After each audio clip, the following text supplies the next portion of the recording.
is a miracle? Have you ever experienced one?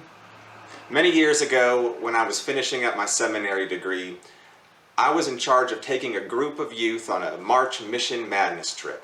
And right before we left on that trip, I got a phone call from a family member of mine in Vermont. They let me know that my grandmother was very sick and probably wouldn't make it until the morning. In that moment, I found somebody to take care of my youth group and make sure they got on that trip. And I headed to Vermont. I got a plane ticket.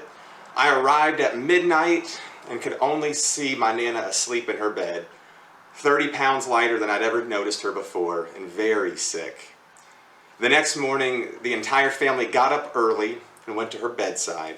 She hadn't opened her eyes or looked normal in some time, but we gathered around her and prayed. And as we were praying, she opened her eyes and she looked around the room at each one of us, and then she gave her final breath.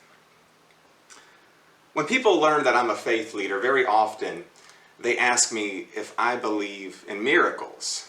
And I believe in the Bible, and I believe in miracles. I do. The Bible tells us of great miracles. Moses parting the Red Sea. Paul and Silas, who are trapped in prison, being freed. We're told stories of Abraham and Sarah getting pregnant and giving birth in an impossible old age. And as I look into the world and my friends and my communities, I've seen miracles in the medical fields, in biology, in homes. And as I look into our world today, I think many of us are hopeful for a miracle. We see problems of the coronavirus. We see problems of racism. We see problems of rioting.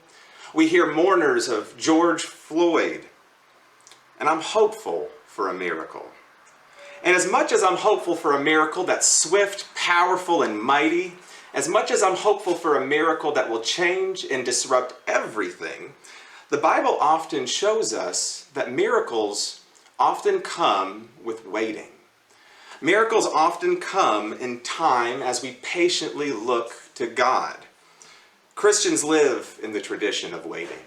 Christians live in the tradition of trusting God, and Christians live in the tradition of miracles.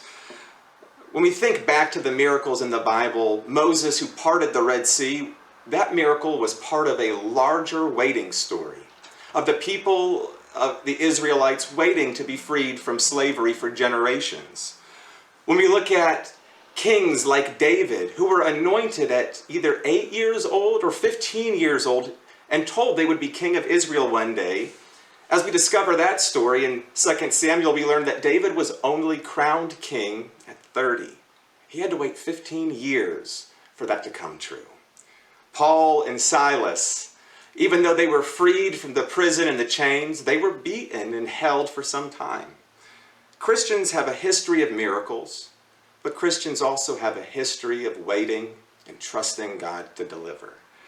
So as we look into our world, and as we think about our miracles that we're expecting and hopeful for and praying for, we should also account that we might have to trust God and wait through some storms. But He is still there, and He is still leading us to something great. Very often, God gives us what we need, not what we want. I told you that story at the beginning of this message about my Nana because that was a miracle for me. She wasn't supposed to make it. She wasn't supposed to be alive. And it was amazing that she got to look around the room and see her entire family loving her and praying for her. In that moment, I would have given anything for my Nana to be able to walk and run and throw a baseball with me. That's what I wanted. But what I needed was closure, to say goodbye, to let her know how much I loved her. And God provided what I needed. If your eyes are open and looking, you will see the miracles. And they might not be immediate, but God is bringing them. As we look into our world with riots, with injustice, with mourning, with viruses and confusion, we can trust God and we can wait for our miracle, knowing that He is going to deliver.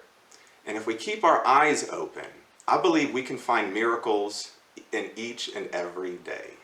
Thank you for listening. Grace and peace.